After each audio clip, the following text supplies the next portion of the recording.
벽시계의 초침 소리가 들리지 않는다. 이 방에는 시계가 없기 때문이다. 창문도 없다. 환기구라곤 문틈 아래로 새어 들어오는 희미한 빛 한 줄기가 전부다. 나는 무릎을 세우고 앉아 그 빛을 노려보았다. 벽 하나를 사이에 두고 밖에서는 샴페인 잔이 부딪히는 소리가 들려왔다. 쨍그랑 하고 맑게 울리는 소리. 그 소리는 마치 내 인생이 깨지는 소리처럼 날카롭게 고막을 파고들었다. 어머, 이 집 뷰가 정말 예술이다. 한강이 한눈에 다 보이네. 그러게. 민정 씨 안목은 정말 알아줘야 해. 어떻게 이런 아파트를 골랐어? 호, 남편이 고생했죠 뭐. 저는 그냥 숟가락만 얹었어요. 며느리 민정의 목소리였다. 설탕을 듬뿍 바른 듯 끈적하고 달콤한 목소리. 나는 마른 침을 삼켰다. 목구멍이 까칠했다. 숟가락만 얹었다고? 그래, 틀린 말은 아니다. 하지만 그 밥상을 차리기 위해 쌀을 씻고 불을 지핀 건 누구였나? 이 아파트는 20억이다. 그리고 그중 15억은 내 남편이, 그리고 내가 평생을 흙바닥에 기어 다니며 일궈낸 3,000평 과수원을 판 돈이다. 내 피와 땀, 그리고 먼저 간 남편의 뼈가 녹아든 돈이다. 그런데 지금 나는 내 돈으로 산 이 집의 가장 구석진 곳, 설계도면상 알파룸이라 불리는 창고에 짐짝처럼 처박혀 있다. 사람들은 흔히 자식을 위해 모든 걸 희생하는 부모를 위대하다고 말한다. 하지만 그들은 틀렸다.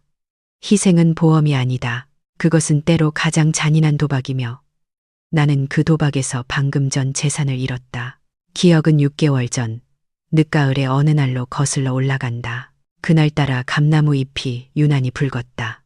마당에 들어선 아들 지훈과 며느리 민정은 들어오자마자 내 앞에 무릎을 꿇었다. 지훈의 양복바지 무릎이 흙먼지에 더러워지는 것도 아랑곳하지 않았다. 어머니, 제발요. 이번이 마지막 기회예요. 지훈이 내 손을 잡았다. 아들의 손은 따뜻했지만 축축하게 젖어 있었다. 땀이었다. 거짓말을 하거나 곤란할 때면 손바닥에 땀이 흥건해지던 버릇은 40이 넘어서도 여전했다. 서울 집값이 하루가 다르게 뛰고 있어요. 지금 아니면 평생 전세살이 신세 못 면해요. 어머니, 저 무능한 가장으로 살게 하실 거예요? 옆에 있던 민정이 훌쩍이기 시작했다. 그녀의 눈물은 수도꼭지처럼 정확한 타이밍에 터져나왔다. 어머니, 저희랑 같이 살아요. 넓은 아파트 사서 어머니 모시고 오손도손 살고 싶어요. 어머니 이제 연세도 있으신데 언제까지 이 시골 구석에서 혼자 고생하실 거예요? 서진이도 할머니랑 같이 살고 싶다고 매일 노래를 불러요. 같이 살자. 그 말은 늙은이의 귀에 꿀보다 달콤한 독이었다. 밤마다 찾아오는 뼈마디의 통증보다 더 무서운 건 정막이었다. 텔레비전 소리만이 유일한 말동무인 밤들. 아파서 신음해도 물 한 잔 떠줄 사람 없는 공포. 그들은 내 가장 약한 곳을 정확히 찔렀다. 나는 마당으로 시선을 돌렸다. 마당 한가운데 우직하게 서 있는 늙은 감나무 한 그루. 남편이 나와 결혼하던 해에 심은 나무였다. 해마다 가을이면 붉은 홍시를 주렁주렁 매달아 주던 녀석. 그 거칠고 투박한 껍질이 마치 죽은 남편의 손등 같아서 나는 힘들 때마다 그 나무를 쓰다듬곤 했다. 이 땅이 어떤 땅인데. 내 목소리는 떨렸다. 어머니, 땅이 밥 먹여줘요. 죽고 나면 다 소용없어요. 살아계실 때 저희랑 행복하게 사셔야죠. 제가 친어머니처럼 모실게요. 네? 민정이 내 무릎을 끌어안으며 올려다보았다. 화장기 없는 얼굴, 간절한 눈빛. 나는 그 눈빛 뒤에 숨겨진 계산기를 보지 못했다. 아니, 보지 않으려 했다. 자식이라는 이름 앞에 부모는 스스로 눈을 가리는 법이니까. 결국 나는 도장을 찍었다. 3,000평의 땅과 과수원, 그리고 내 40년 세월이 종이 한 장 위에서 붉은 인주와 함께 사라졌다. 땅을 팔고 떠나던 날, 나는 감나무를 한참이나 올려다보았다. 바람이 불자 마지막 남은 잎새 하나가 힘없이 떨어져 내 발치에 굴렀다. 마치 가지 마라고 말하는 것 같았다. 나는 그 잎사귀를 주머니에 넣었다. 바스락거리는 소리가 심장 근처에서 맴돌았다. 서울은 눈이 부셨다. 한강이 내려다 보이는 고층 아파트 거실은 통유리로 되어 있어 햇빛이 폭포수처럼 쏟아져 들어왔다. 바닥에 깔린 대리석은 거울처럼 매끄러워서 발을 디디기가 조심스러웠다. 어머니, 어떠세요? 좋으시죠? 지훈이 자랑스럽게 물었다. 나는 고개를 끄덕였다. 좋았다. 평생 흙냄새만 맡고 살던 내게 이 하얀 세상은 천국처럼 보였다. 그래, 참 좋구나. 넓고 환해서 좋아. 나는 거실 안쪽 남향으로 난 큰 방문을 바라보았다. 볕이 제일 잘 드는 방이었다. 저기가 내 방이니? 순간 지훈과 민정 사이에 묘한 정적이 흘렀다. 아주 짧은 찰나였지만 나는 공기의 흐름이 바뀐 것을 느꼈다. 민정이 입꼬리를 억지로 끌어올리며 말했다. 아, 어머니. 저 방은 지훈 씨 서재 겸 홈오피스예요. 요즘 재택근무도 많고 해서요. 그럼 저쪽 방은 서진이 방일 테고. 네, 맞아요. 그럼 내 방은? 민정이 앞장서서 부엌 옆으로 걸어갔다. 주방 팬트리 식료품 저장고, 옆에 있는 작은 문. 문을 열자 창문 하나 없는 좁은 공간이 나타났다. 여기가 알파룸이라는 곳이에요. 요즘 신축 아파트에만 있는 보너스 공간인데 아늑하고 조용해서 어르신들이 좋아하신대요. 어머니 잠기 밝으셔서 시끄러운 거 싫어하시잖아요. 여기서 주무시면 푹 쉬실 수 있을 거예요. 나는 멍하니 방 안을 들여다보았다. 싱글 침대 하나와 작은 서랍장 하나를 넣으니 사람이 지나다닐 길조차 없었다. 창문이 없어 불을 켜지 않으면 대낮에도 암흑이었다. 이것은 방이 아니었다. 그저 사람이 들어갈 수 있는 벽장일 뿐이었다. 어머니, 짐도 별로 없으시잖아요. 안방은 저희 부부가 써야 하고 남는 방이 여기뿐이라. 지훈이 곤란하다는 듯 머리를 긁적였다. 가슴 명치 끝이 묵직해졌다. 15억을 보태준 엄마의 방이 고작 2평 남짓한 창고라니. 하지만 나는 짐짓 웃어 보였다. 이제 와서 방타령을 하며 자식끼를 죽이고 싶지 않았다. 나는 촌스러운 노인네니까. 세련된 서울 아파트에서는 짐짝처럼 눈에 띄지 않는 곳에 있는 게 맞을지도 모른다. 그래, 아늑하고 좋구나. 난 큰 방 필요 없다. 잠만 자면 되지 뭐. 내 입에서 나온 말이었지만 내 말이 아닌 것 같았다. 거짓말은 입 밖으로 나오자마자 쓴맛을 남겼다. 짐을 풀기 시작했다. 시골에서 가져온 짐이라곤 옷가지 몇 벌과 남편의 사진, 액자, 그리고 낡은 성경책뿐이었다. 나는 가장 먼저 남편의 영정 사진을 꺼냈다. 흑백 사진 속 남편이 무뚝뚝하게 나를 바라보고 있었다. 어머님, 갑자기 민정이 소리를 지르며 달려왔다.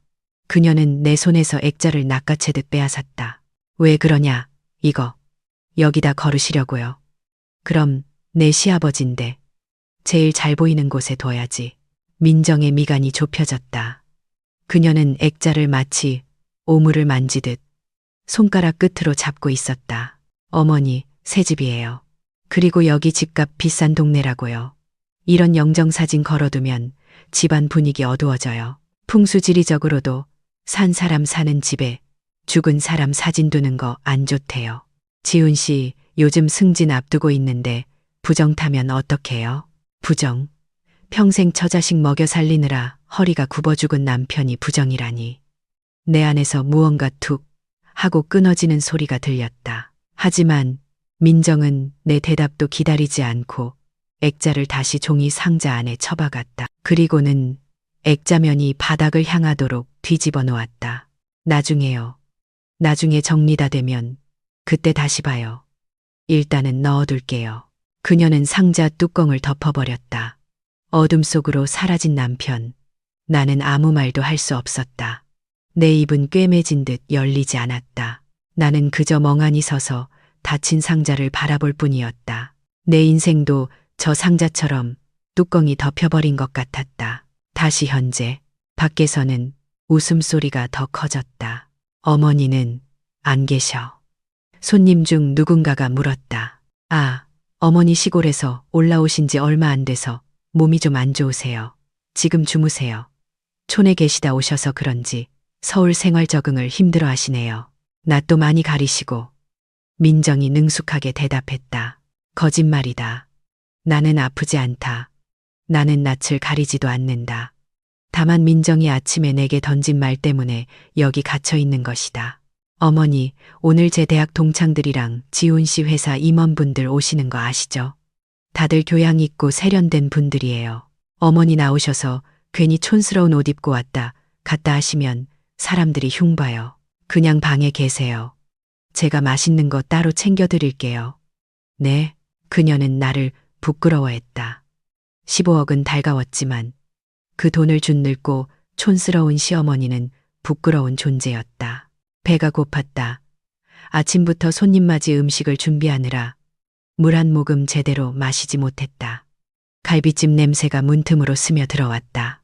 내가 핏물을 빼고 배를 갈아 넣고 3시간을 졸여 만든 내 레시피의 갈비찜이다. 지금 저 밖에 낯선 사람들이 내 음식을 씹고 뜯으며 즐거워하고 있다. 정작 그 음식을 만든 나는 쥐새끼처럼 어둠 속에 숨어 침을 삼키고 있는데 화장실이 가고 싶었다. 하지만 나갈 수 없었다. 거실을 가로질러야 화장실이 나오기 때문이다. 나는 방문에 귀를 바짝 댔다. 이 집 인테리어 진짜 모던하다. 근데 저 문은 뭐야? 팬트리. 아, 응. 그냥 창고야. 잡동사니 넣어두는 창고. 민정은 나를 창고에 둔 물건 취급했다. 아니, 차라리 물건이라면 닦아주기라도 하겠지. 나는 버리기엔 아깝고 쓰기엔 낡은 계륵 같은 존재가 되어버렸다. 시간이 얼마나 흘렀을까? 손님들이 돌아가는 소리가 들렸다. 안녕히 가세요. 다음에 또 봐요. 현관문이 닫히고 도어락이 잠기는 소리가 들렸다. 띠리릭. 그제야 나는 깊은 숨을 내쉬었다. 참았던 생리적 현상이 급하게 밀려왔다. 나는 조심스럽게 방문을 열었다. 거실은 전쟁터 같았다. 빈 와인병, 먹다 남은 음식 접시들이 즐비했다. 지우는 술에 취해 소파에 널브러져 코를 골고 있었고 민정은 식탁을 치우고 있었다. 내가 나오자 민정이 흠칫 놀라며 나를 쳐다보았다. 어머니, 아직 안 주무셨어요? 말투에 짜증이 섞여 있었다. 화장실 좀 가려고. 나는 죄인처럼 웅얼거리며 화장실로 향했다. 볼일을 보고 나오는데 목이 너무 말랐다. 부엌으로 가서 물을 한 컵 따랐다. 그때였다. 칙칙 하는 소리가 들렸다. 고개를 돌려보니 민정이 섬유 탈취제를 뿌리고 있었다. 그녀는 내가 낮에 잠깐 앉아서 쉬었던 1인용 패브릭 소파에 탈취제를 난사하고 있었다. 마치 더러운 벌레가 앉았다 간자리를 소독하듯이. 그녀의 표정은 미묘하게 일그러져 있었다. 코를 살짝 찡그린 채 혐오감을 감추지 않는 얼굴. 그녀와 눈이 마주쳤다. 민정은 당황하지 않았다. 오히려 뻔뻔하게 웃으며 말했다. 아, 고기 냄새가 너무 배어서요. 어머니, 시골 분들은 옷에서 특유의 흙냄새 같은 게 나더라고요. 드라이를 맡겨도 잘 안 빠지던데. 어머니도 내일 목욕 좀 다녀오세요. 냄새 나요. 그녀는 다시 칙칙 소파에 탈취제를 뿌렸다. 나는 들고 있던 물컵을 내려놓았다. 손이 부들부들 떨렸다. 흙냄새. 그 흙냄새 나는 돈으로 산 소파였다. 그 흙냄새 나는 몸으로 키운 남편을 통해 호의호식하고 있는 게 누구인데. 하지만 나는 소리 지르지 않았다. 화를 내기엔 너무 지쳤고 무엇보다 지금 내 감정은 분노라기보다는 서글픔에 가까웠다. 뼛속까지 시려오는 한기였다. 그래, 냄새가 나더냐. 네, 좀 심해요.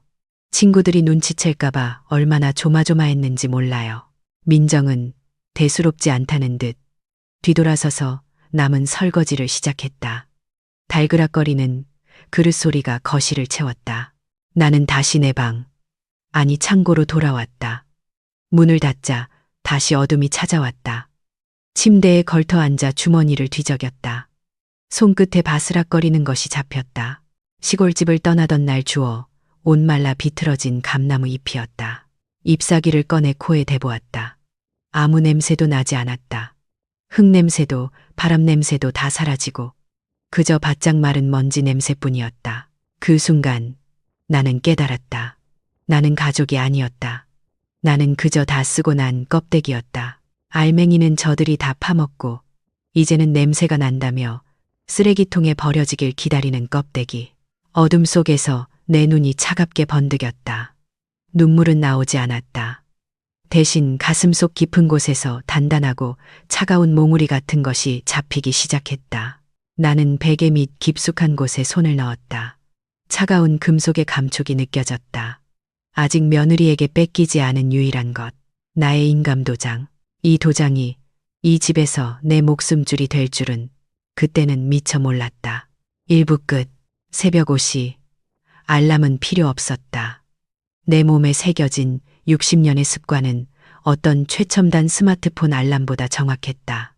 나는 도둑고양이처럼 살금살금 문을 열고 알파룸을 빠져나왔다. 거실은 서늘했다. 바닥에 대리석이 밤새 머금은 냉기가 발바닥을 타고 정수리까지 올라왔다. 나는 습관적으로 보일러 컨트롤러를 확인했다. 외출 모드, 실내 온도는 18도에 맞춰져 있었다. 며느리 민정이 잠들기 전 눌러놓은 것이다. 난방비가 많이 나온다는 이유였다. 20억짜리 아파트에 살면서 난방비 몇 푼에 벌벌 떠는 꼴이라니. 아니, 정확히 말하면 그들은 추위에 떨지 않는다. 그들의 안방에는 두툼한 구스 이불과 온수 매트가 있으니까. 떠는 건 오로지 이 거실과 창문 없는 방에서 자는 나뿐이었다. 부엌으로 가서 쌀을 씻기 시작했다. 베르륵 베르륵 쌀 씻는 소리가 너무 클까봐 나는 물을 약하게 틀고 손목에 힘을 뺐다. 내 시선이 맞은편에 놓인 거대한 양문형 냉장고에 머물렀다. 인력만 원이 넘는다는 최신형 비스포크 냉장고. 그 매끄러운 표면은 내 거친 손등과 대비되어 더욱 차갑게 빛났다. 저 냉장고는 하루 24시간 웅웅거리며 전기를 잡아먹어도 인테리어의 완성이라며 대접받는다. 반면 나는 밥을 하고 청소를 해도 전기세 잡아먹는 식충이 취급을 받는다. 나는 쓴웃음을 삼키며 밥솥 취사 버튼을 눌렀다. 기계음이 경쾌하게 울렸다. 이 집에서 내게 인사를 건네는 건 저 밥솥뿐이었다. 오전 10시 설거지와 청소, 빨래가 끝날 무렵 민정이 부스스한 얼굴로 방에서 나왔다. 어머니, 국이 좀 짜요. 혈압 생각해서 싱겁게 드시라니까. 민정은 식탁에 차려진 묵국을 한 숟가락 뜨더니 미간을 찌푸렸다. 그녀의 혀는 판사님의 망치 같았다. 한 번의 맛보기로 유죄와 무죄를 가른다. 나는 말없이 국그릇을 가져가 물을 더 부었다. 변명은 의미가 없다. 그녀에게 시어머니의 요리란 간이 안 맞는 구시대의 유물일 뿐이니까. 아, 참, 어머니. 오늘 제 친구들 오기로 한 거 잊지 않으셨죠? 민정이 물컵을 내려놓으며 말했다. 그녀의 목소리는 상냥했지만 그 밑바닥에는 단단한 가시가 숨겨져 있었다. 그래, 알고 있다. 다행이다. 그럼 점심 드시고 나서는 방에 좀 계셔 주실 수 있으세요? 친구 중에 낯을 많이 가리는 애가 있어서요. 어른이 계시면 불편해서 말을 잘 못하거든요. 낯을 가리는 친구. 참으로 편리한 핑계였다. 나는 젖은 고무장갑을 벗으며 고개를 끄덕였다. 그러마 어차피 몸도 찌뿌둥해서 좀 누워있으려 했다. 어머, 정말요? 감사해요, 어머니. 제가 나중에 맛있는 케이크 남겨드릴게요. 민정의 얼굴에 화색이 돌았다. 마치 떼쓰던 아이가 사탕을 받았을 때처럼 순진무구한 표정. 하지만 나는 보았다. 그녀가 내 뒤돌아선 등 뒤로 안도의 한숨을 내쉬며 입꼬리를 비죽 올리는 것을. 그것은 감사가 아니었다. 그것은 골칫덩어리를 치워버린 청소부의 만족감이었다. 오후 1시 초인종이 울리고 왁자지껄한 소리가 현관을 채웠다. 나는 알파룸으로 들어가 문을 닫았다. 문이 닫히는 순간 거실의 빛이 차단되고 방은 다시금 깊은 어둠 속으로 가라앉았다. 나는 침대에 걸터 앉아 무릎을 감싸 안았다. 어머 민정아, 집 너무 좋다. 이게 그 뷰 맛집이라는 거기야. 인테리어 센스 좀 봐. 이 소파 어디 거야? 나도 사고 싶다. 얇은 벽 하나를 사이에 두고 웃음소리가 날아들었다. 하호, 고르르. 그들의 웃음소리는 날카로운 유리 조각이 되어 내 가슴을 긁어댔다. 근데 시어머니 모시고 산다며? 안 불편해. 누군가가 목소리를 낮춰 물었다. 나는 숨을 멈췄다. 귀가 뜨거워졌다. 아유, 말도 마. 그냥 투명 인간이라고 생각하고 살아. 다행히 눈치는 있어서 손님 오면 방에서 안 나오셔. 낮에는 집안일 다 해주시니까 그냥 입주 도우미 쓴다고 생각하면 편해. 공짜잖아. 민정의 목소리였다. 공짜 입주 도우미. 투명 인간. 심장이 쿵 하고 내려앉았다. 알고 있었지만 내 귀로 확인하는 건 또 다른 고통이었다. 나는 입술을 깨물었다. 비릿한 피맛이 났다. 내가 판 땅, 내가 바친 청춘, 내가 키운 아들이 결국 나를 공짜 파출부로 만들었구나. 시간이 흘렀다. 1시간, 2시간. 방 안의 공기가 점점 희박해지는 것 같았다. 목이 말랐다. 아까 국을 다시 끓이느라 땀을 흘린 탓이다. 하지만 나갈 수 없었다. 문을 여는 순간 나는 눈치 없는 시어머니가 되어 그들의 우아한 티타임을 망칠 테니까. 설상가상으로 요의가 느껴졌다. 아랫배가 묵직해졌다. 화장실은 거실 건너편에 있었다. 나는 마른 침을 삼키며 다리를 꼬았다. 비참함이 발끝부터 차올랐다. 내 집에서, 내 돈으로 산 집에서 화장실조차 마음대로 못 가고 짐승처럼 참아야 하다니. 밖에서는 샴페인을 터뜨리는 소리가 들렸다. 건배, 민정이의 새 출발을 위하여. 그들의 축배는 나의 갈증 위에서 이루어지고 있었다. 나는 침대 시트를 움켜쥐었다. 손톱이 하얗게 질릴 정도로. 눈에서는 눈물이 나지 않았지만 마음속에서는 장대비가 내리고 있었다. 억수같이 쏟아지는 비가 내 자존심을 진흙탕으로 만들고 있었다. 저녁 8시, 지훈이 퇴근해 돌아왔다. 친구들은 모두 돌아갔고 거실에는 다시 정막이 흘렀다. 나는 그제야 방에서 나와 식은 밥에 물을 말아 들이켰다. 엄마, 밥 안 드셨어요? 지훈이 넥타이를 풀며 물었다. 그의 말투에는 걱정보다는 귀찮음이 묻어 있었다. 아까 먹었다. 그냥 출출해서. 나는 거짓말을 했다. 자식에게 짐이 되기 싫어하는 부모의 본능은 자식이 부모를 짐짝 취급하는 순간에도 끈질기게 작동했다. 슬픈 관성이었다. 지훈이 식탁 맞은편에 앉았다. 민정이 과일을 깎아왔다. 어머니, 드릴 말씀이 있어요. 민정이 사과 한 조각을 내밀며 말을 꺼냈다. 본론이다. 그녀의 눈빛이 먹이를 노리는 매처럼 번들거렸다. 저번에 말씀드린 그 투자건 말이에요. 지훈 씨 승진하려면 실적도 중요하지만 재테크도 잘해야 하거든요. 지금이 딱 기회인데 어머니 인감도장이랑 통장 저한테 맡겨주시면 안 돼요? 또 그 소리다. 지난달부터 끈질기게 요구해 온 인감도장. 내가 관리하마. 돈 쓸 일 있으면 말해라. 나는 짐짓 태연하게 대답했다. 사과를 씹었지만 맛이 느껴지지 않았다. 톱밥을 씹는 것 같았다. 아니, 엄마. 지훈이 짜증 섞인 목소리로 끼어들었다. 엄마가 요즘 금융 트렌드를 알아요? 괜히 쥐고 있다가 보이스피싱이라도 당하면 어쩌려고 그래요. 민정이가 은행원 출신이잖아요. 전문가한테 맡기는 게 안전하죠. 그리고 어머니. 민정이 덧붙였다. 솔직히 말씀드리면 저희 이 집 대출이자 내기도 빠듯해요. 어머니 병원비며 생활비며 들어가는 돈이 한두 푼이 아니라고요. 어머니가 가지고 계신 그 남은 돈 그냥 묵혀두면 똥 돼요. 저희가 불려서 어머니 노후 더 편하게 해드리려는 건데 왜 이렇게 저희를 못 믿으세요? 못 믿는 게 아니다. 너무 잘 알게 되어서 두려운 것이다. 나는 지훈의 얼굴을 쳐다보았다. 내 아들, 젖을 물리고 기저귀를 갈고 대학 등록금을 대기 위해 땡볕에서 고추를 따며 키운 내 아들. 그 아들이 지금 나를 돈줄로만 보고 있었다. 그의 눈에 나는 어머니가 아니었다. 낡고 고장났지만 아직 잔고가 남은 ATM 기계였다.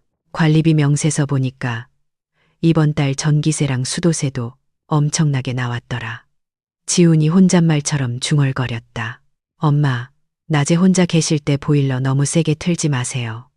그리고 화장실 물도 좀 아껴 쓰시고요. 요즘 관리비 무서워요. 나는 쥐고 있던 숟가락을 내려놓았다. 댕그랑 그릇에 부딪히는 소리가 유난히 크게 울렸다. 내가 보채 짰니? 내 목소리가 떨려 나왔다. 네. 이 집 살 때 내 땅판 돈 15억. 그거 내가 보태서. 근데 전기세 몇 푼 나온다고 나한테 눈치를 주는 거냐? 순간 정적이 흘렀다. 지훈의 얼굴이 불그락 푸르락해졌다. 팩트팩는 언제나 아픈 법이다. 하지만 민정은 눈 하나 깜짝하지 않았다. 그녀는 오히려 싸늘하게 웃으며 말했다. 어머님, 그거 옛날 얘기잖아요. 그리고 그 돈, 어차피 나중에 지훈 씨한테 상속해 주실 거 미리 주신 거 아니에요? 증여세 아끼려고 그런 건데 생색내시면 곤란하죠. 그리고 저희가 어머니 모시고 살면서 들어가는 수고비는 생각 안 하세요? 요즘 요양병원 비용이 얼만지 아세요? 요양병원. 그 단어가 비수처럼 꽂혔다. 결국 그들의 최종 목적지는 거기였구나. 내 돈을 다 빼내고 나면 나를 보낼 곳. 나는 자리에서 일어났다. 더 이상 그들과 말을 섞다가는 내 안에 무언가가 와르르 무너져 내릴 것 같았다. 피곤하다. 들어가마. 엄마, 도장은요? 등 뒤에서 지훈이 소리쳤지만 나는 돌아보지 않았다. 그날 밤 나는 알아누웠다. 몸살이 온 것처럼 온몸이 두들겨 맞은 듯 아팠다. 하지만 이건 몸의 병이 아니었다. 마음이 썩어 문드러져서 몸으로 터져나온 도끼였다. 열이 펄펄 끓었다. 시멘트 바닥에서 올라오는 냉기가 뼈마디를 쑤셔댔다. 신음이 절로 새어나왔다. 목이 불타는 것 같았다. 물 한 모금이 간절했다. 나는 떨리는 손으로 방문을 두드렸다. 애미야, 물 좀 다오. 한참 뒤에야 문이 벌컥 열렸다. 민정이 서 있었다. 그녀는 마스크를 쓰고 있었다. 손에는 물잔 대신 공기청정 스프레이가 들려 있었다. 어머님, 왜 그러세요? 많이 아프세요? 목소리는 걱정하는 척했지만 그녀의 몸은 문틀 밖으로 한 발짝도 들어오지 않았다. 마치 전염병 환자를 대하듯 열이 나는 것 같구나. 해열제 좀. 민정은 미간을 찌푸리며 뒤로 물러섰다. 어머, 독감 아니에요? 요즘 독감 유행이라던데. 그녀는 거실 저편을 힐끔 쳐다보았다. 거기에는 그녀가 끔찍이 아끼는 반려견 코코가 자고 있었다. 어머님, 죄송한데 방문 좀 닫아주세요. 코코가 옮으면 큰일 나요. 개들은 사람 감기 옮으면 치사율 높은 거 아시죠? 약은 제가 문 앞에 두고 갈게요. 나오지 마세요. 쾅! 문이 닫혔다. 아니, 그것은 단순히 문이 닫힌 게 아니었다. 세상이 나를 격리시킨 소리였다. 나는 어둠 속에 덩그러니 남겨졌다. 며느리에게는 시어머니의 목숨보다 강아지의 건강이 더 중요했다. 그것이 이 집에서의 내 위치였다. 개보다 못한 존재, 서열 최하위. 어둠 속에서 나는 뜨거운 숨을 몰아쉬었다. 눈물이 뺨을 타고 흘러내려 베개를 적셨다. 서러움이 아니었다. 그것은 끓어오르는 분노였고 사무치는 후회였다. 사람은 죽을 때가 되면 모든 것이 명확해진다고 했던가. 고열에 시달리는 몽롱한 의식 속에서 역설적으로 정신은 그 어느 때보다 또렷해졌다. 나는 평생을 헌신했다. 헌신하면 헌신짝이 된다는 옛말을 비웃으며 내 자식은 다를 거라고 믿었다. 하지만 틀렸다. 사랑은 내리사랑이라지만 존중 없는 사랑은 그저 착취일 뿐이었다. 나는 비틀거리며 침대에서 일어났다.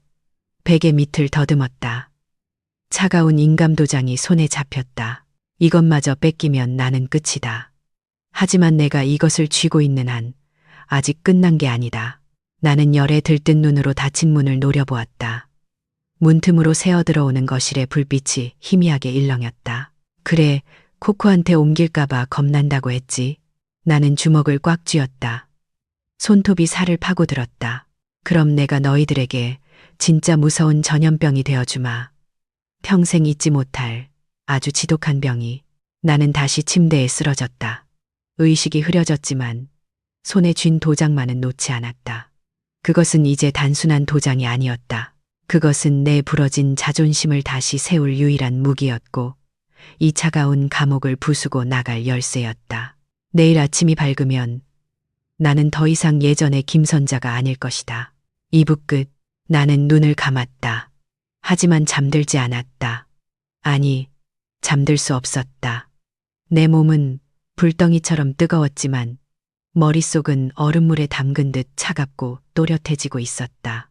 어둠 속에서 시계 바늘이 움직이는 소리는 들리지 않았지만 나는 시간의 흐름을 느낄 수 있었다. 새벽 2시, 인간의 양심이 가장 얇아지고 욕망이 가장 짙어지는 시간. 밖에서 부스럭거리는 소리가 들렸다. 거실이다. 쉬이치, 조용히 해, 콕콕 깬다. 민정의 목소리였다. 속삭이는 듯 했지만 밤의 정적 속에서는 그 어떤 고함보다 크게 들렸다. 엄마 약 먹고 잠든 거 확인했어? 지훈이 물었다. 아까 감기약 먹였잖아. 수면제 성분 들어있는 종합 감기약이라 아침까지 절대 안 깨. 코 골고 주무시는 거 내가 문틈으로 확인했어. 아, 그랬구나. 아까 문 앞에 놓여 있던 약. 나는 그것을 먹는 실례만 하고 변기에 흘려보냈다. 며느리가 주는 것이라면 이제 물 한 모금도 의심스러웠으니까 그 의심이 나를 살렸다. 나는 숨을 죽이고 문에 귀를 바짝 댔다. 심장이 갈비뼈를 때리는 소리가 너무 커서 혹시나 들킬까봐 손으로 가슴을 눌러야 했다. 그래서 서류는 다 준비된 거야. 지훈의 목소리에서 초조함이 묻어났다. 응. 법무사님이 그러는데 이번 주 안에 등기 이전 안 하면 세금 혜택 못 받는데 어머니 인감증명서는 내가 지난번에 주민센터 모시고 갔을 때 몰래 몇 장 더 떼어놨어. 이제 도장만 있으면 돼. 근데 엄마가 도장을 절대 안 내놓으시잖아. 아까 봤지? 눈빛 살벌한 거. 진짜 눈치채신 거 아니야? 눈치는 무슨. 그냥 노인네 꼬장 부리는 거야. 당신이 좀 더 살살 달래봐. 내일 아침에 갈비찜 데워드리면서 엄마 사랑해요. 고마워요. 한 번만 더 해. 응. 당신 연기 잘하잖아. 연기. 그 단어가 내 고막을 찢고 들어와 심장에 박혔다. 아들의 효도가 연기였다니. 내 평생의 헌신이 그들에게는 그저 지루한 삼류 드라마의 한 장면일 뿐이었구나. 아, 짜증나. 진짜 언제까지 이 짓을 해야 해. 빨리 요양병원 보내버리고 우리끼리 편하게 살자 좀. 냄새나는 노인네랑 한 집에 사는 거 진짜 비위 상해 죽겠어. 지훈이 투덜거렸다. 조금만 참아, 자기야. 도장만 받으면 끝이야. 경기도 외곽의 싼 요양원 알아봤어. 월 80이면 된대. 거기 보내놓으면 면회 핑계 대고 한 달에 한 번만 가도 돼. 아니, 바쁘면 안 가도 되고. 하, 그래. 15억이 어디야. 그거면 우리 대출 다 갚고 벤츠도 한 대 뽑을 수 있어. 유리잔이 부딪히는 소리가 났다. 쨍그랑. 그들은 건배하고 있었다. 내 남은 인생을 팔아 그들의 안락함을 사는 거래를 자축하면서 나는 입을 틀어 막았다. 오열이 터져 나올 것 같았다. 하지만 소리 낼 수 없었다.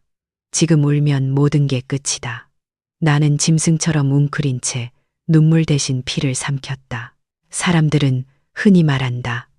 모르는 게 약이라고. 하지만 나는 알게 되었다. 때로는 잔인한 진실만이 유일한 해독제라는 것을. 그들의 대화를 듣는 순간 내 안에 남아있던 마지막 미련. 그래도 내 자식인데 나는 썩은 동아줄이 툭 하고 끊어졌다. 그날 밤 나는 한숨도 자지 않았다. 어둠 속에서 나는 낡은 이지 폴더폰을 꺼냈다. 녹음 기능을 켜두었던 전화기. 화면에는 저장 완료라는 글자가 붉게 빛나고 있었다. 나는 떨리는 손가락으로 저장 버튼을 눌렀다. 이것은 증거였다. 법적인 증거이자 내 멍청했던 모성애에 대한 사망진단서였다. 다음 날 아침 나는 평소처럼 5시에 일어나지 않았다. 해가 중천에 뜰 때까지 이불을 뒤집어 쓰고 있었다. 오전 9시 방문이 조심스럽게 열렸다. 어머니, 일어나셨어요. 몸은 좀 어떠세요? 지훈이었다. 그의 목소리에는 어젯밤의 짜증은 온데간데 없고 느끼한 버터 같은 다정함만 발려 있었다. 나는 천천히 몸을 일으켰다. 밤새 식은땀을 흘려 머리카락이 이마에 달라붙어 있었다. 그래, 좀 낫구나. 내 목소리는 갈라져 있었다. 연기가 필요하다면 나도 해주마. 60년 인생의 연륜으로. 다행이에요. 걱정돼서 한숨도 못 잤어요. 엄마, 제가 전복죽 사왔어요. 본죽에서 제일 비싼 걸로. 지훈이 김이 모락모락 나는 죽그릇을 내밀었다. 전복죽.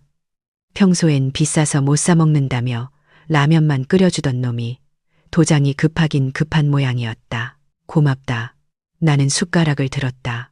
한 숟가락 뜨는데 손이 떨렸다. 엄마, 많이 편찮으시죠? 이참에 병원 가서 정밀 검사 한번 받아보세요. 제가 예약해 드릴게요. 지훈이 내 어깨를 주무르며 말했다. 그의 손길이 닿는 곳마다 소름이 돋았다. 됐다. 그냥 늙어서 그런 거지. 아참, 엄마. 그리고 오늘 민정이가 주민센터 가서 엄마 기초연금 신청한대요. 그거 하려면 인감도장이 필요하다는데. 어디 두셨어요? 제가 갖다 줄게요. 드디어 나왔다. 본론. 나는 죽을 씹으며 그를 쳐다보았다. 그의 눈동자가 불안하게 흔들리고 있었다. 기초연금. 네. 나라에서 주는 용돈 같은 거예요. 그거 받으셔야죠. 나는 숟가락을 내려놓았다. 그리고 베개 밑으로 손을 넣었다. 지훈의 시선이 내 손을 따라 움직였다. 탐욕스러운 눈빛. 먹이를 노리는 하이에나의 눈. 나는 천천히, 아주 천천히 손을 뺐다. 내 손에 들린 것은 도장이 아니었다. 꼬깃꼬깃한 1,000원짜리 지폐 몇 장과 동전들이 들어있는 낡은 복주머니였다. 아이고, 이를 어쩌냐. 도장이 없네. 네, 없어요. 분명히 가지고 계셨잖아요. 지훈의 목소리가 커졌다. 다급함의 가면이 살짝 벗겨졌다. 어제 몸이 너무 아파서 정신이 없었나 보다. 어디다 뒀는지 기억이 안 나네. 장롱 속에 뒀나 아니면 시골에서 올 때 잃어버렸나. 나는 짐짓 혼란스러운 표정을 지으며 머리를 감싸 쥐었다. 치매 노인 연기. 그들이 나를 노망난 늙은이 취급했으니 그 장단에 맞춰주는 것도 나쁘지 않았다. 아, 미치겠네 진짜. 지훈이 벌떡 일어났다. 그는 머리를 쥐어뜯으며 방안을 서성거렸다. 엄마, 잘 좀 생각해봐요. 그게 어떤 도장인데 잃어버려요.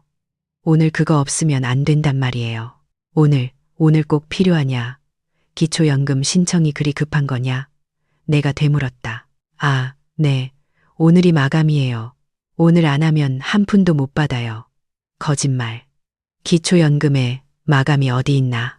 그때 민정이 달려 들어왔다. 어머니, 도장 못 찾으셨어요? 제가 찾아볼게요. 그녀는 내 허락도 없이 서랍장을 뒤지기 시작했다. 내 속옷, 낡은 양말들이 바닥으로 내팽개쳐졌다. 그녀의 손길은 거칠었다. 더 이상 우아한 며느리는 없었다. 도둑이 든 것 같았다. 아니, 강도였다. 어머니, 혹시 옷 속에 숨기셨어요? 일어나 보세요. 민정이 내 몸을 더듬으려 했다. 이게 무슨 짓이냐? 내가 소리쳤다. 죄송해요, 어머니. 급해서 그래요. 빨리 주세요. 저희 다 어머니 위해서 이러는 거예요. 민정의 눈이 광기로 번들거렸다. 그녀는 내 몸을 밀쳤다. 힘없는 노인의 몸이 벽으로 튕겨 나갔다. 쿵, 어깨가 부딪혔다. 엄마. 지훈이 소리쳤지만 말리지 않았다. 그는 방관하고 있었다. 나는 바닥에 주저앉은 채 그들을 올려다보았다. 난장판이 된 방, 흩어진 옷가지들, 그리고 헐떡거리는 2마리의 짐승. 이것이 내 가족의 민낯이었다. 화려한 아파트, 값비싼 가구, 교양 있는 말투 뒤에 숨겨진 추악한 욕망의 덩어리들. 도장, 여기 없다. 나는 낮은 목소리로 말했다. 그럼 어디 있는데요? 말만 하세요. 제가 가서 찾아올게요. 민정이 소리쳤다. 은행. 네, 은행 대여금고에 넣어뒀다. 시골에서 올라오던 날, 불안해서 맡겨놨어. 거짓말이었다. 도장은 지금 내 속옷 안주머니 깊숙한 곳, 내 심장 바로 위에 붙어 있었다. 하지만 그들은 믿었다. 아니, 믿고 싶어 했다. 아, 진작 말씀하시지. 어느 은행요? 농협? 국민? 지훈이 안색이 밝아지며 물었다. 국민은행. 사거리 지점. 좋아. 가요. 지금 당장 가요. 제가 차 대기 시킬게요. 지훈이 민정에게 눈짓을 했다. 민정은 재빨리 내 옷을 챙겨주었다. 어머니, 옷 갈아입으세요. 날씨 좋으니까 드라이브 겸 다녀와요. 갔다 와서 맛있는 거 사드릴게요. 그들은 나를 일으켜 세웠다. 마치 귀한 보물단지라도 다루듯이. 하지만 나는 알았다. 그들이 부축하는 건 내가 아니라 내 품에 있다고 믿는 15억짜리 도장이었다. 차는 미끄러지듯 달렸다. 강남의 거리는 화려했다. 높게 솟은 빌딩들, 바쁘게 오가는 사람들. 나는 창밖을 멍하니 바라보았다. 이 도시는 거대한 사기극 같았다. 겉은 번지르르하지만 속은 썩어 있는 과일처럼. 엄마, 기분 좋죠? 오랜만에 나오니까. 운전대를 잡은 지훈이 백미러로 나를 보며 웃었다. 그래, 좋구나. 나는 마른 입술로 대답했다. 도장 찾으면 바로 법무사 사무실로 갈 거예요. 거기서 서류만 하나 작성하면 돼요. 그러면 엄마도 편하고 우리도 편하고 다 좋은 거예요. 다 좋은 거. 그래, 너희한텐 좋겠지. 나는 빈털터리가 되어 요양원으로 끌려가고 너희는 내 돈으로 벤츠를 굴리며 살겠지. 차가 은행 앞에 멈췄다. 민정아, 너는 차에 있어. 엄마 모시고 나만 갔다 올게. 지훈이 말했다. 아니야, 같이 가. 어머니 거동 불편하시잖아. 민정도 따라 내렸다. 의심이 많은 년이다. 혹시라도 내가 도망칠까봐 감시하려는 것이다. 은행 안은 시원했다. 번호표를 뽑고 기다리는 동안 지훈은 내 손을 꼭 잡고 있었다. 효자의 손길이 아니라 죄수를 호송하는 간수의 손길이었다. 205번 고객님. 딩동. 하는 소리와 함께 내 번호가 떴다. 나는 창구로 걸어갔다. 지훈과 민정이 내 양옆에 딱 붙어서 따라왔다. 어떻게 오셨습니까? 은행 직원이 상냥하게 물었다. 나는 직원을 빤히 쳐다보았다. 젊고 똘똘해 보이는 아가씨였다. 대여금고 확인하러 왔습니다. 내가 말했다. 신분증 주시겠어요? 나는 주머니에서 신분증을 꺼냈다. 그리고 신분증 밑에 몰래 숨겨두었던 작은 쪽지를 신분증과 함께 밀어 넣었다. 쪽지에는 삐뚤빼뚤한 글씨로 이렇게 적혀 있었다. 직원이 신분증을 받아들었다. 그녀의 시선이 쪽지에 머물렀다.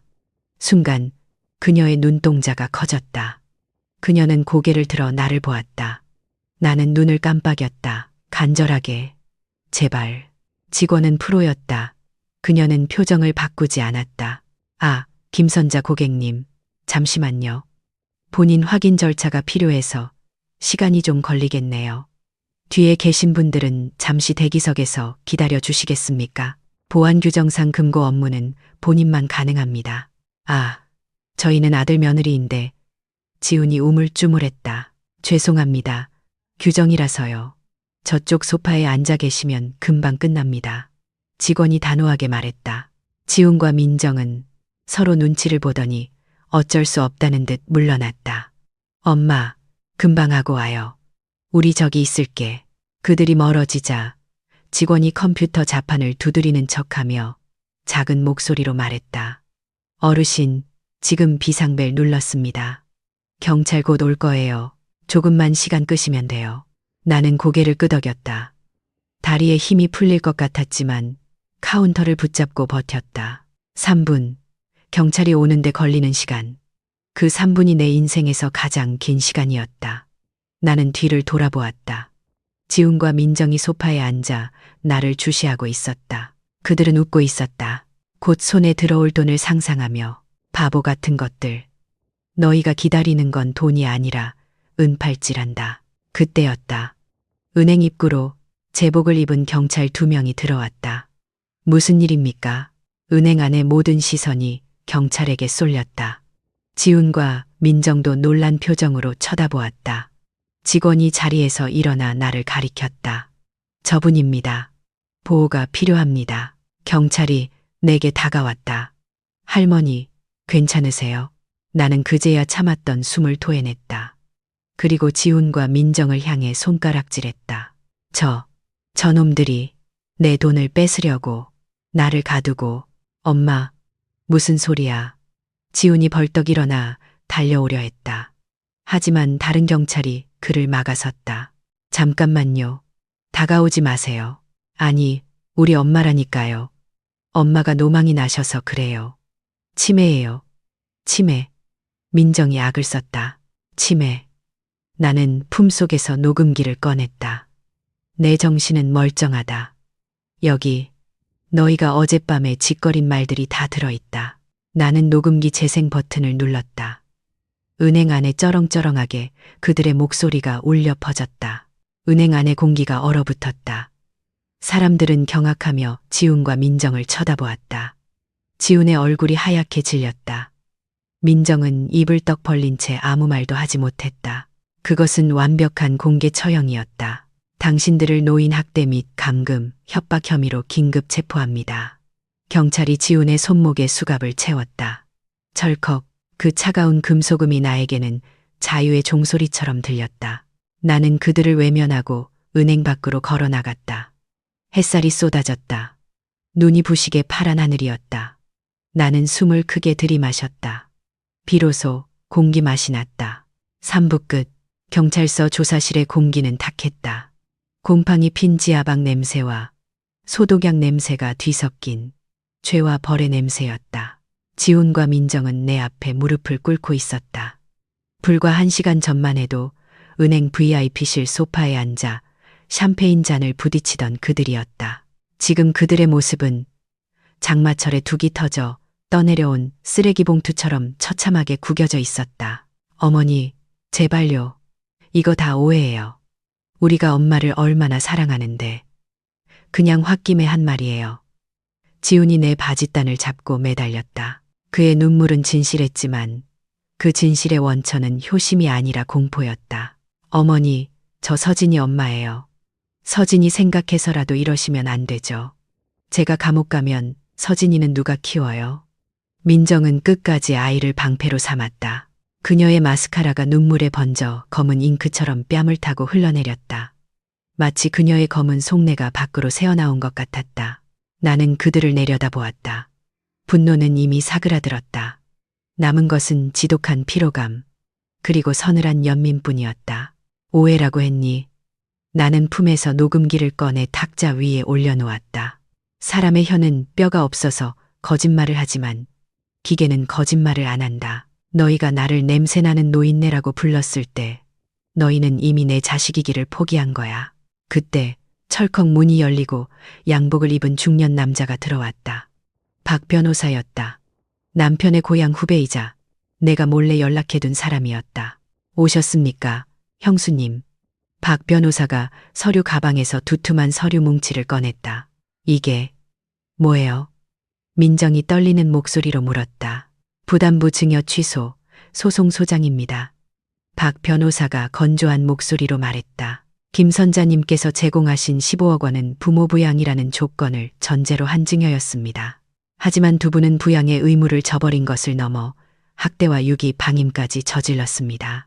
따라서 법적으로 증여 계약을 해제하고 원금 반환을 청구합니다. 15억을 지금 당장 내놓으라고요. 그 돈 다 아파트에 들어갔는데. 지훈이 비명을 질렀다. 나는 천천히 입을 열었다.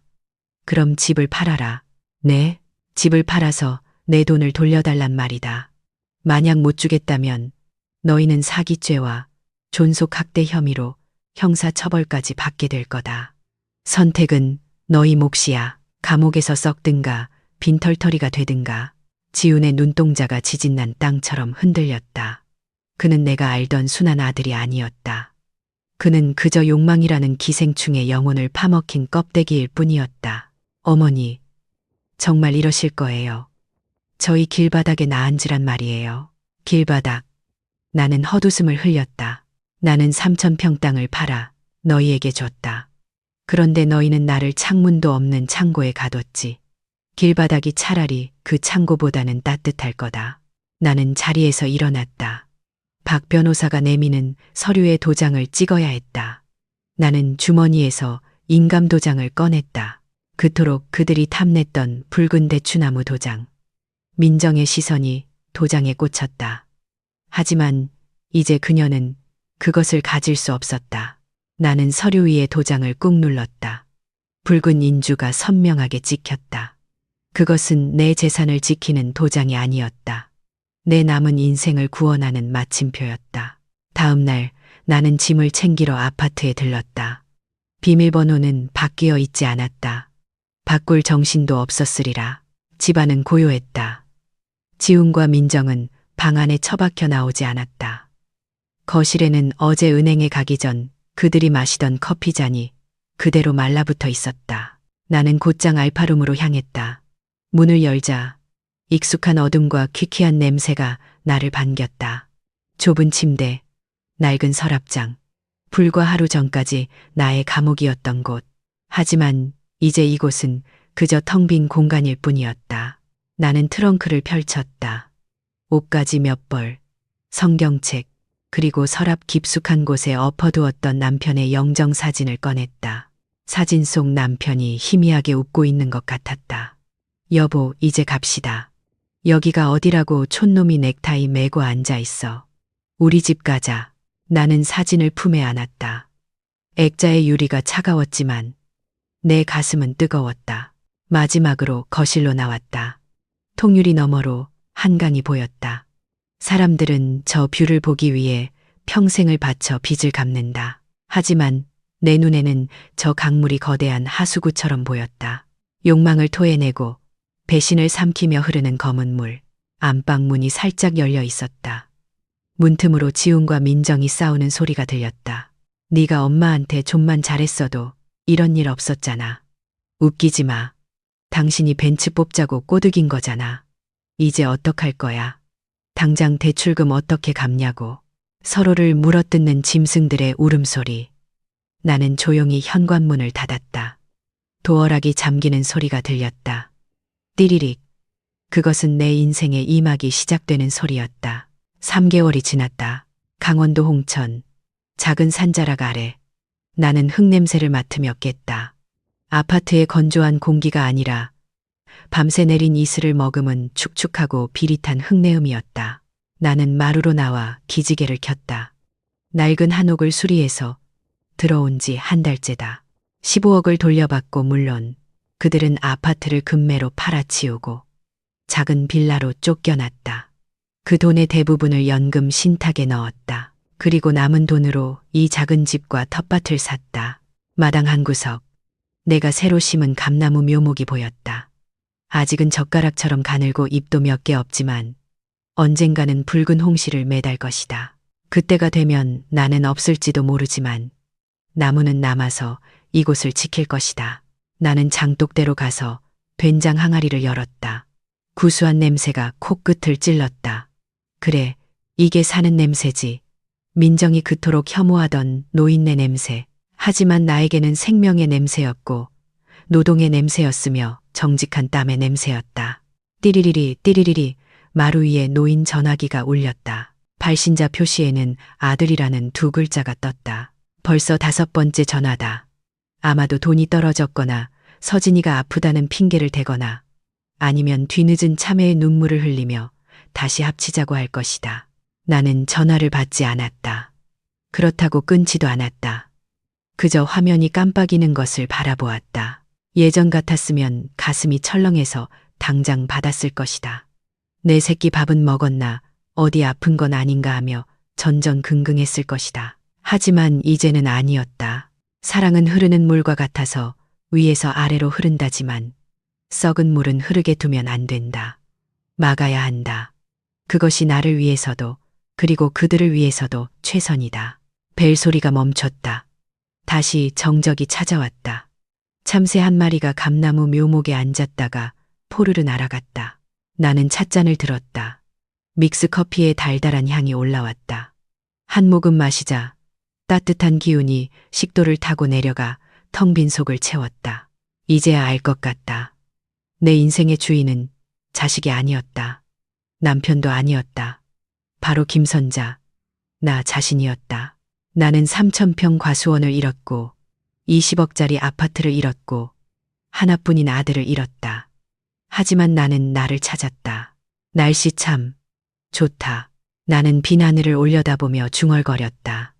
구름 한 점 없는 파란 하늘이 내 남은 생처럼 투명하게 빛나고 있었다. 끝.